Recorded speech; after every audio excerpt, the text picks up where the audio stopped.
Yeah. Ba, ba, ba, ba. Look at my shit again. You can take it on me, can they sell it? I go down, but not carry that weight like a motherfucker. Nigga, I don't know what I want to say. Going down with that shit every day. Motherfucker, I don't know that. It's too late. Nigga, get it in the top today. Motherfucker, going down. I'm out of the world. I know my ball. Motherfucker, rain. I got motherfucker shit today on my coat. Motherfucker, rain. I nigga, I see anything plain. I'm up live. Nigga, the hot flame. Motherfucker, smoking everything. All these years. Tripping off of me. I'm a go. Thanks for that to these niggas. Chip it on like a nigga go try it, a nigga go hard and give it that right. And baby go know that this is how a nigga gon' get it in there. I'm like, alright, okay. A nigga gon' hide away. Hey, I'm mad about all day. Y'all nigga gon' war all day. Y'all niggas will be on me. I can't go there for me. I need y'all niggas that rest in me. I need y'all niggas in the rest in me. Niggas in me. Yo, MP, I was hoping I'd run into you. I went to pick you up for a little challenge.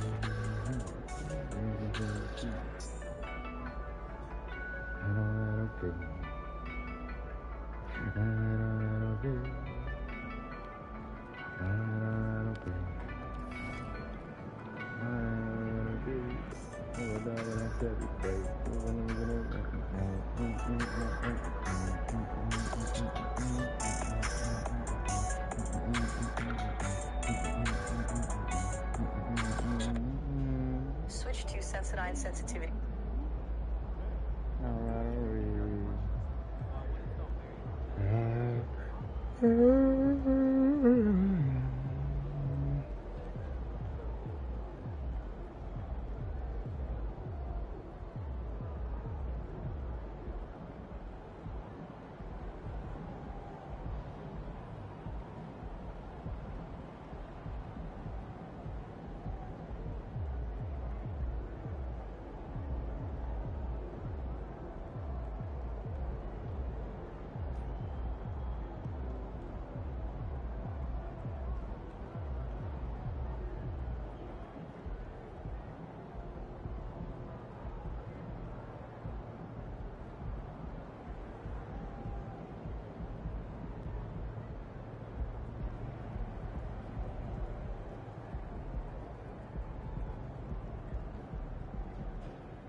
This guy, I believe from London or Australia, he has an accent. This white guy went all the way to a Latino country, I believe it was Cuba, if I'm not mistaken, and literally got a live voodoo ritual done on camera. He went to what's called the Santero or the Babalao. It's basically translated to voodoo priests. Whenever you see those botanicas, right? They're called botanicas. I'm not talking about the botanical gardens, like I'm talking about the legitimate witchcraft store, the Santero store, the voodoo store. Whenever you see those in the back, when you pay for the money for the reading and all that, in the back, this is the type of stuff they're doing. A lot of people don't know, but in the back, they got the main store in the front where you can buy stuff, but in the back, they have the shrine. They have to have an altar. They have to have a shrine onto their deity, because the reason they opened up that store was because their deity, demonic spirit, told them to do it, and that's why they're doing it. It's literally a demonic church, and they're literally evangelizing through the stuff, perverting what God does. We're in Christ. We're supposed to be doing that.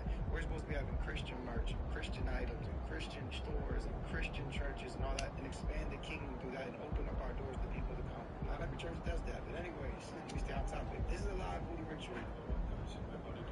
Voodoo ceremony for some luck. Cuando hacemos eso, yo soy más suerte, ¿no? También más chicas, sí. Human spell, guys, look at that. Hopefully, my head won't end up in that bowl next or in this coffin. Oh, muy interesante. This man is the priest here. ¿Qué es eso? Chicken. Sweaty.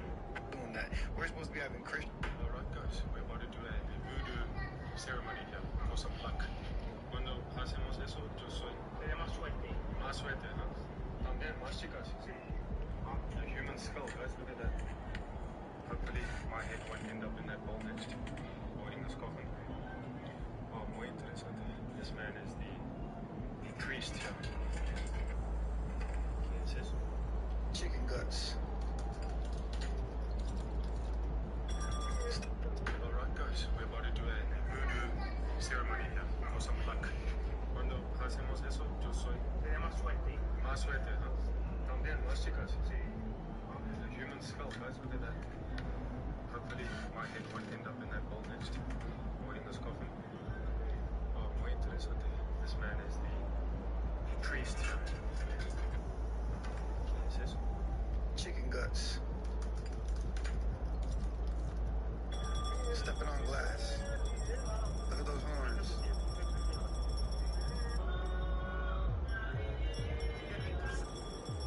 Demonic worship.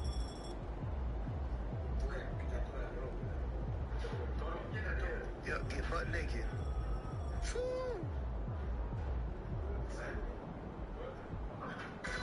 Demonic baptism. Perversion. Y'all saw it right there. That was all demonic. The voodoo priest was literally, the Santero was stepping on glass. I've seen that in person. He was taking like chicken guts and making a demonic mixture, just straight nastiness, man. Putting it all together from the bathing. Like literally, like made him get butt naked and do a demonic baptism. It's perversion of what happens when you get baptized into Christ. When your old body dies and your new body rises, your conscience is cleansed, it's become a new creation. It's perversion, man. It's the devil. They were even demonic worship. You heard the whatever they were chanting in the back with the drums and everything. That is demonic worship onto fallen angels, demons, Nephilim. It's real. You don't even have to be religious or even spiritual to know that that's nasty. We don't take chicken guts and bathe in them. And you don't have to get butt naked in the church to get a baptism. That's perversion. That's embarrassment. And look what he did it for luck, for good health with his family, and for attractive girls. Look at the type of stuff that people do it for, man. The flesh, the realm of the flesh.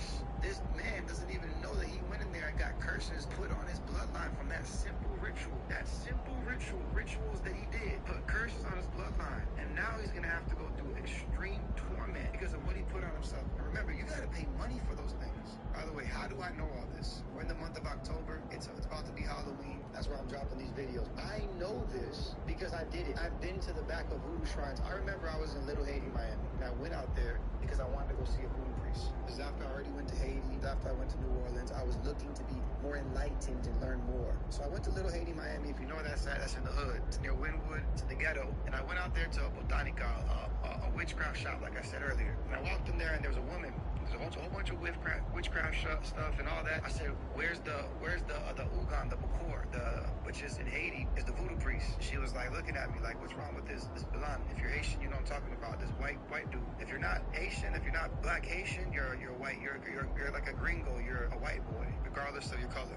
And she was like, hold on. Called up the voodoo priest. He said, yeah, send him. She gave me his address. I went to an auto mechanic shop. I'll never forget this. All the way in I believe it was also Little Haiti as well. And it was a nice little shop. It was in a nice area. You go in, legit mechanic shop, everything. The guy came out, an older Haitian dude. He probably was in his late 30s, mid 30s, around that age. Came out, come over here. Let me show you. He brought me to the auto mechanic shop. I'm like, what are we doing here, bro? He was like, hold up, watch this. I remember he was looking around. He was mad nervous. And that's how you know in secret societies and secret religions, they're mad nervous because them demons are scared of Christians. The minute a real intercessor knows where a location is at, they begin to pray in the spirit and bring it down.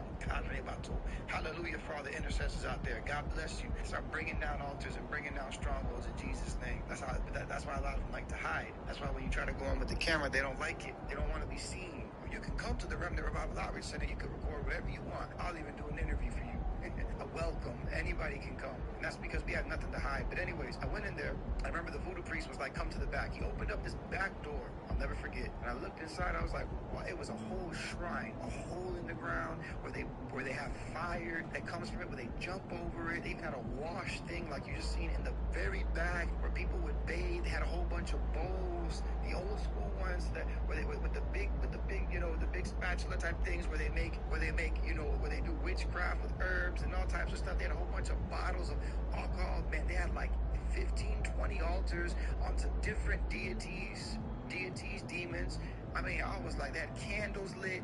The tarot card area. I mean, it was like a literal shrine. I was freaked out. I'm like, what the? And I remember I had my 45, my Smith & Wesson, my compact 45 on me, my gun, my pistol. I remember I had it on me. I was like, bro, if they try anything stupid, I'm shooting. I was worldly back then. I was reckless. I was like, man, I'm not playing. I remember I clutched my 45, my 45. I put my finger on it. I was like, bro, I'm shooting. It's like, I'm talking about safety off. Man, I was scared, bro. I'm not gonna even sit here and lie. I was scared. And I went back there. I was like, what is all this, man? He was like, oh, it's the shrine. Come on in. Come on in. And I remember he was like, I'm gonna give you a free reading or half off. And he did a reading, and you had to pay like the $40-something, the 50-something, whatever they want to charge the deity that's in him. And the demon possessed him. And if you know what I'm talking about, if you're in witchcraft, when the spirit possesses the person, they go from like being like normal, you know, like mannerisms, like how I am now, and then they're like, yeah, like it's so obvious it's a demon. Even back then, it used to make me think. Anyways, and then the demon will like, yeah, and like all cockeyed and crazy and start speaking to you, and like stay consistently like that. Like it's crazy. Like it's like supernatural for real. It's demonic. And I remember he was telling me things like, oh, they're doing witchcraft on you, and your grandma, you know, your grandma wanted you to do this, and it's your ancestral stuff. And they would tell me all these things, and there had to be a translator there. And I remember he said, basically, you have to come back tomorrow, and we have to do a ritual so that you can get guides. And if you know in Haitian Voodoo what a guide is, they have to cut your skin, put a mark on your skin, and every mark that you get is a guide, right? Man, you already know when it comes to Baal worship, they used to make marks on their skin, cut themselves. People who are dealing with suicide, they cut themselves. It's perversion, man. I remember he had said he'd come back tomorrow. He was like, you got to make sure you bring $7,777. I was like, bro, what? That's crazy. Back then I was in the dope game, so I was like, man, you know what? If it's going to give me protection and it's going to help me increase in knowledge, I was like, all right. And he was like, come back at this time. So I came back. I brought the money, but I remember, again, I had my 45 on me. I had an extra clip. I wasn't playing. I was ready to shoot because I wasn't dealing with this, man. Like, I was like, man, this is weird. I remember I got there and I was like, yeah, you know, I'm ready to do it. Let's do it. He was like, hold on. I remember he had went into the shrine for like an hour, bro, doing whatever he did before I came. I was just waiting. He brought his friend. I remember his friend had gotten off of work. He was a chef at a restaurant, and he had gotten off of work to come translate. I remember Memphis fans appreciate a tough cat. Like, all right, because when the demon possesses the person, even though the voodoo priest spoke perfect English and Creole, when the demon possessed him, he could only speak Creole because the spirit supposedly only spoke Creole, right? Familiar spirits. Anyways, he came in, and I remember he had walked on glass, and they had the fire, and he was doing the whole fire ritual. Like, they like to flaunt these demons, and it was supposed to be this ancestral spirit from the Haitian, they're called Loas, these voodoo spirits. And I'm sitting there, I'm listening, and he's like, yes, we got to do it. And I was like, man, I got questions before I give you the money. Like, I got questions. I wasn't gonna give up the money. I was wild, even though I was in that witchcraft stuff. And I remember he was like, okay, like, you know, basically in Creole, and then the guy translated, okay, what? And I was like, asking questions. He took a machete. Listen, some of you are Haitian and you've heard of these folk tales, you've heard of these traditions, and you've never seen this in person. I've seen this in person. He took a machete, right? He took the machete. He was was real prideful, like, yeah, I'm powerful, basically, or whatever he was saying. I'm just watching, sitting there with my 45, like in where it was hidden. I was clutching on it. Like, boy, don't come too close. I'm pull it out. Anyway, he took the machete. He went, I'm talking about literally boom, right? And I was like, bro, what the heck? Like, he was like, kind of like going like that, like picked up his shirt and was like, and like it wasn't penetrating. And I'm like, bro, what the heck? Check out the fashion style of the Bucks as they enter the building. Bring out the red I heard carpet. a voice say, take the machete then. Take it. Pick it up. Do it to you. It's fake. And I remember looking like, because, man, it looks so real. And he had done all these things already, like all these little ritualistic, jumping over fire, stepping on glass, that they're trying to, like, prove to you they're powerful. Hi, everyone. Thanks for joining us on 2K Sports. NBA action is coming up. Hi, everyone. I'm Kevin Harlan. With me, Richard Jefferson and Greg Anthony. And as always, the Hall of Famer David Aldridge joining us from the sidelines. Here are the starters for Milwaukee. The big men on the floor for them, Giannis and Portis. MP out there with Malik Beasley. And it's Crowder in at the 3. And for the Grizzlies, the lengthy post tandem for him, Jackson and Adams. In at the guard spots, Morant and Bain. And it's Roddy in at the 3 slot. This should be a fun one, Greg. Two teams that are among the most athletic in the NBA. And I don't know if it'll be a track meet, but it will be an up-tempo game. And that's the only way these teams know how to play. He went from he started coughing up and throwing up, and I was like, yeah, that's a natural reaction. That's exactly what that is. I was watching, and I'm like, I said, So the Bucks win the tip. I gotta go, and I remember like the demons it left him again. Morant against MP. Portis a screen on Morant. There's the lob to Portis. Now that's how you orchestrate the pick and roll. MP with the great feed there to his teammate. And here's Morant. He'll bring it up for the Memphis Grizzlies.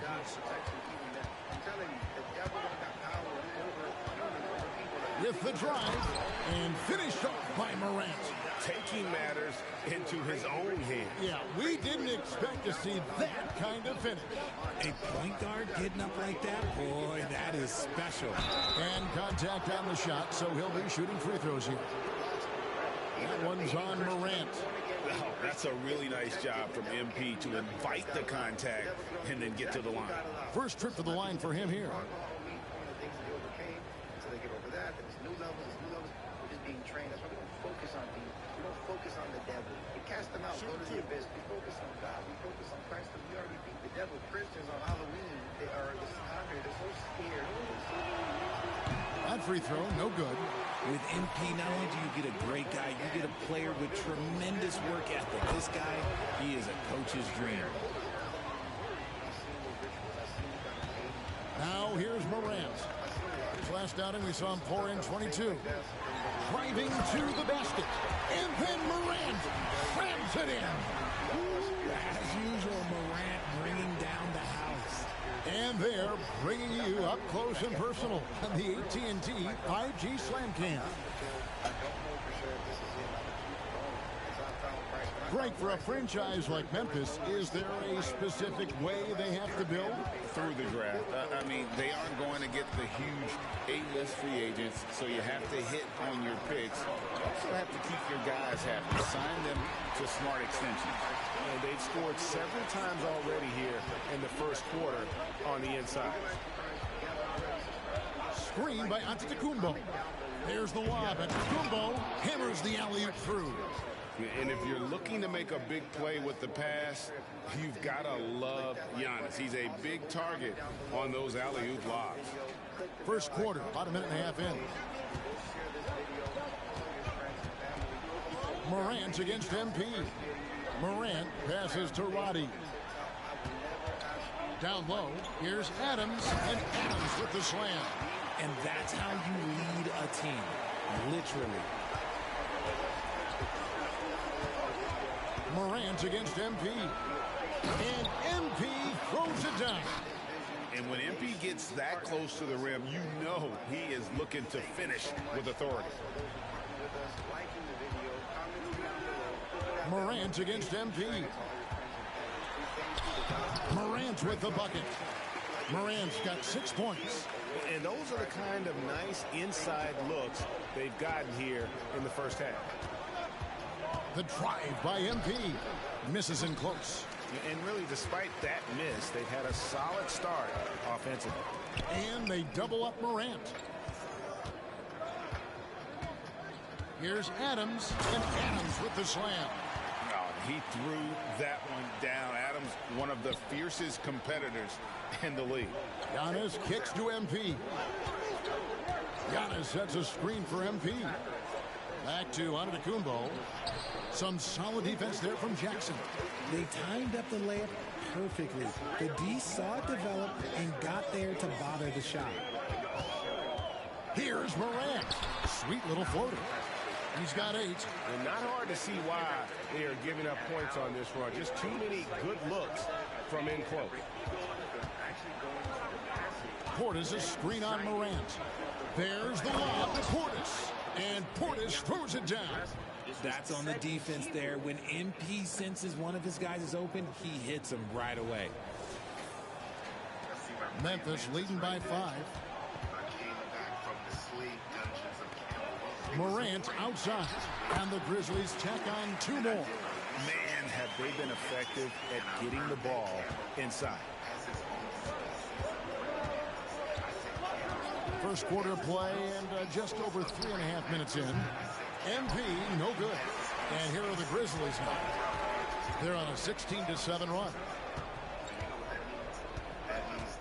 And there's the foul on Jay Crowder. That's his first foul. The Prince of Pan-Africanism. This praying mantis came back with me from the slave dungeons of Bimbia, crossed the Atlantic Ocean, and met me at my house. I said the ancestors of on the wing, Jackson. Back to Morant. Shot clock at 6. With some arc. And despite that miss, a strong start for them offensively. MP looking around. Portis sets the pick for MP. And the dunk by MP. Fantastic read in that pick and roll. MP is so dependable at executing in these sets. And Morant's got the ball here for the Grizzlies. It's a 5-point game. And he's fouled pretty hard on that shot, but he's got the chance to pick up the points at the line. It's truly hard to exaggerate just how explosive Ja Morant is on the floor. No, because there is no exaggeration, Greg. It's just whatever you say and you see. It is impressive, and he is elite. Yes, the movie is 3.5 hours long. Yes, the movie is 3.5 hours long. And guess what? First free throw is good. With the majority of the season behind us, GA, what becomes the focus for teams that have postseason aspirations? Kevin, ideally, this is the time of year that you want to be hitting your stride. So you have to make sure everyone's on the same page and that you're united in the same goal. Lopez, he's checked in for Milwaukee. The explosiveness of Morant. Take them with you to the movie. And if they can't go see Killers of the Flower Moon with you, I want you to gift them the movie tickets. You could gift them the movie tickets. Get them a gift card. Say, I want you to go see this movie. I want Shannon Sharp to go see the movie. I want Terrell Owens to go see the movie. And is just incredible. His motor and work ethic are both tremendous as well. Portis sets the pick for MP. Another miss by MP. And on an open look like that, he's very gifted at making the weak coverage pay. And the 3-ball is good. Morant's got 15 points. And he has flat out taken over this quarter. Keep feeding the beast. On the wing, MP. Guarded by Morant. MP passes to Portis. Bucks passing it around. And here we go. The Grizzlies on a fast break. From downtown, and it's Morant. That time on the assist by Payne. 18 points for him. And you can't help but pick their defense apart. They're completely in disarray. And Milwaukee calls their first time out of the game. Which is based on a true story? Which is based on a true story? Let's talk about the whitewashing of Native Americans. You wouldn't start your morning without a matcha latte. Why would you have a PowerPoint without Slido? Engage your participants all in one place with live polls and Q&A. I want black people to stay with me. I'm going to draw a parallel between what's happening to the Native Americans and what's happening to the American Africans. I'm going to draw a parallel between what they did and are doing to the Native Americans and what they are doing to the American Africans. First of all, there are 5.5 Native Americans in America today. There are 5.5 million Native Americans in America today. There are 5.5 billion Native Americans in America today. Only 20%. Only 20% of the Native Americans in America today.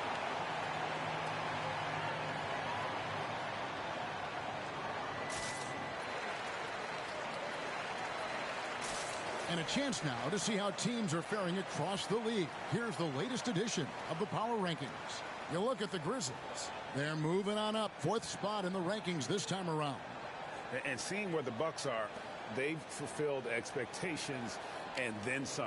Riding high down the back 9 now, looking invincible.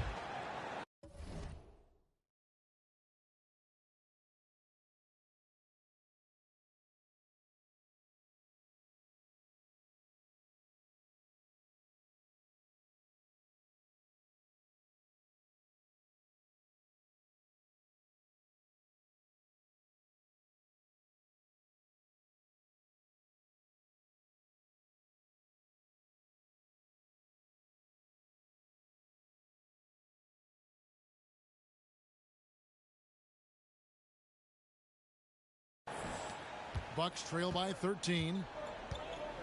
MP left side. Portis a screen on Morant. They need this. MP no good. He just looks off this quarter. Looks like he's forcing it a bit right now. A little bit in his head. And 2 shots coming up at the line as he gets fouled on the shot. RJ, if you redrafted the 2020 draft, Desmond Bane would go much higher than number 30. Yeah, he was a steal at number 30, and he would probably go top 5 in a redraft. He is an elite shooter who continues to grow as a playmaker and defender. Pat Connaughton, he's checked in for Giannis Antetokounmpo. Milwaukee has gone 0 of 2 from deep here. Got that one up quick. And they don't want to get in a habit of giving him open looks from 3. First quarter still, but not who you want to leave open. Now here's Morant. 18 points for him. Outside, Smart. Out to Morant. Outside, Bane. Tried to come right back with the 3 of his own, but it's no good. And a wide open look for MP. And again, Milwaukee with the triple. That 3 is no problem for MP. You know he's putting the work because these shots now seem like layups. And it's Morant missing. Bucks trail by 8. A 3 from MP. And again, Milwaukee with the triple. And he has been on fire this quarter in terms of his scoring. Hopefully, that fire spreads to his other guys and they can rally. The D just kind of stepping aside and letting him get to the rim.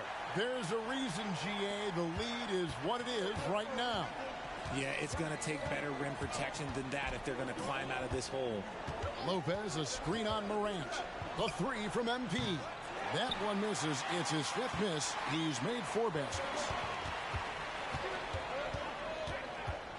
Bane against Connaughton. Pass to Morant. Off the mark there with the 3-point shot. Looking at the last game for the Bucks, it was a loss to Miami. The 3 from MP. That's in for his 5th make of the night. Now shooting at a 50% clip, 5 for 10. It's not surprising to see MP fill it up offensively. He has a tremendous work ethic. Here's Morant. Good defense by MP. Credit the defensive effort there, not giving him room to operate. Fader on the way and got it. Another basket. And I think some of us saw this coming, but now it's happened. He set the new all-time rookie record for points scored in a season. This was a record that we all thought was unattainable, but here we are witnessing history and quite possibly the start of an illustrious career. And you know, with all the hype leading up to MP getting drafted and joining the league, all the naysayers out there can now be silenced. MP is not only proven he's a quality talent, but an exceptional and elite level player. You have to compare his point production to not just MJ's rookie year, but Kareem's as well. And MP has now topped them all, including Will Chamberlain's mark of 2,707 points his rookie season, all the way back in 1960. Now here's Smart. Following the miss by MP. Smart kicks to Morant. To the middle. Here's Nurkic. Count the bucket coming off a perfectly placed assist. Well, we've seen that movie a few times, haven't we? An easy bucket in the paint. MP against Morant. To the wing on the left. Connaughton passes to MP. Portis sets the pick for MP. Another miss by MP. And even in hostile territory, the fans have to respect what he's done here tonight. You know, Greg, he's filling it up and giving them their money's worth with his terrific performance. He's using every trick he's got to get.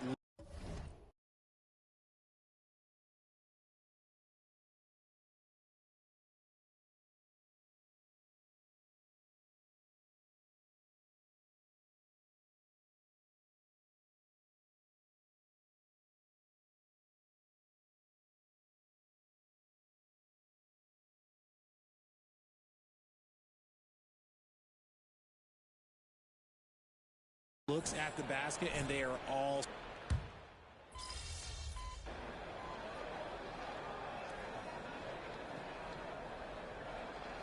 Grizzlies making a switch here. Tillman's checked in. Milwaukee also making some changes. Livingston's checked in. And MP subbed in for Green.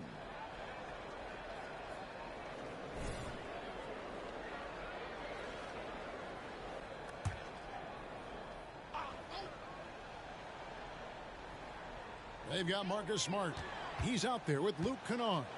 Jaren Jackson is out there with Nurkic. And it's Tillman in at the 4. That's the lineup in the game for Memphis. Some nice passing there by Memphis.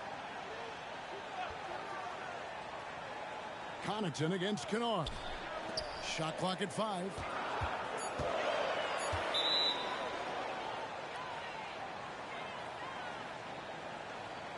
Portis, he's checked in for the Bucks. Malik Beasley comes in for Pat Connaughton.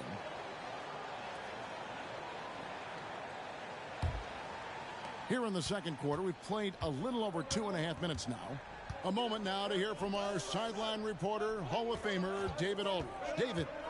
Hey guys, MP in the last time out against the Heat delivered a performance for the ages. He scored 40 points and made everyone around him better with his passing with a whole lot of assists. All told, a supremely dominant performance from him. One I'm sure he expects to repeat again soon. Guys? Thanks, David. Yeah, it was a special night for him. The team really fed off his energy. Yeah, the catalyst for that win, it was an effort that I'm sure he's hoping to replicate tonight. And it's very likely that he and his guys can carry that momentum into this one. Takes a 3. Traps in the tray. Jackson's got it all tied up now for Memphis. What separates Jaren from other bigs is he's got great confidence in his shot. Lopez a screen. Lobbed up there for Lopez. Stolen by Smart. And just over 3.5 minutes played here in the second quarter. And so MP will bring it up for the Milwaukee Bucks. They're moving on after the tough loss they took at the hands of Miami. And in terms of intensity, they kind of took the night off. Looked like they were just going through the motions. Yeah, you hate to be critical, but that's part of our job. You have to call it the way we see it. That night, they were flat. Beasley dishes to MP. Portis a screen on Smart. MP with it. Now guarded by Nurkic. The wide open look here for Lopez.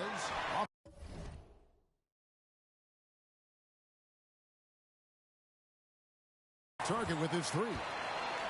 And the Grizzlies, they come in off the loss to Houston. Smart with the ball. 11 points for him in that last game against Houston. Jackson has the open look. And another miss by Memphis. And the defense dodged one right there. Not the guy you want to leave open. The Grizzlies trail by 3. Smart passes to Kennard. Shoots over Portis. Shots good by Kennard. I know what they say, defense wins championships, but you need some bucket getters too now. It's hard to quantify how impactful Jaren Jackson Jr. is on D. He does so much. Yeah, the rim protection is elite. That's why he was Defensive Player of the Year, Greg. But he can also switch out on screens and not look lost. The sky is the limit for him defensively. And the Bucks making a change here. Crowder's checked in. Here's Morant. Great touch on the 16-footer. Morant's got 23 points. Can't lay off of Morant. When he's roaming around that mid-range area, you know he's ready to lock in. Now a timeout called by Milwaukee.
And it's time for a look at our rookie leaderboard to see which rookies have been the most dangerous scorers in the league over the last 10 games.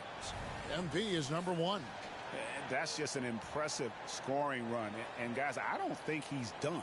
He's got a lot more where that came from. And the Bucks with possession here. And this is the first season matchup for them against the Grizzlies. Yeah, and a bit of a revenge game for them as they were swept in the 2-game season series from last year. For sure, this is a team that feels like they should never be swept in a season series by anyone, but especially when it's one of the heavy hitters from the other conference. Morant with a wide open look. And that won't go, missing the go-ahead bucket.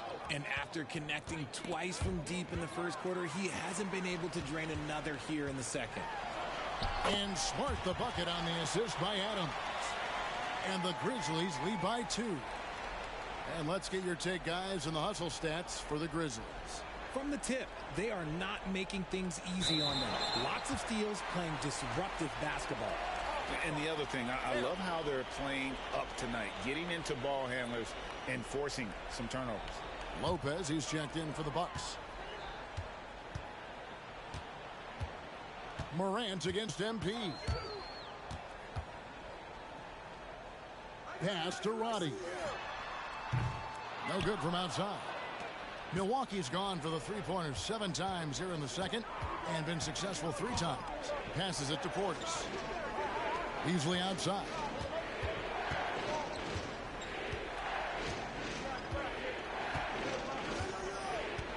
Just 5 to shoot. Fires away from way outside. It's hauled in by Adams. And Greg, when we get to the playoffs, how important are adjustments over the course of a series? That's what it's all about. I mean, that chess match and the ability to find a plan B. And Kevin, over a 7-game series, you've got to be able to adjust and adapt. Now, MP. 23 points in the game. And there's the 8-second call as they can't get it across half court in time. Santi Aldama's checked in for Memphis.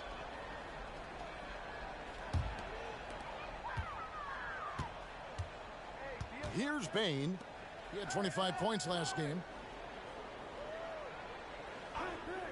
Up top, Adams. Lopez covering. Lopez with the block. And we have seen Lopez really improve his shot blocking. Adept at using that length to alter shots. Memphis leading. Bain finds Morant. Here's Roddy beyond the arc. Good, and the nice assist from Morant. Morant's got his 3rd assist on the night. When he has that much space, he's a pretty good bet to nail the 3. Timeout called, the Bucks.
And a chance now to take a look at some numbers for MP. And guys, for a measure of how he's performing offensively, look no further than the true shooting percentage. There's been a steady drop in his last 5 games, and he's got to be scrambling now to get that feel back. We've got 1:48 left to play here in the second quarter. And that's going to be a turnover. They call him for 8 seconds. Already it's February. Let's see how the East is matching up.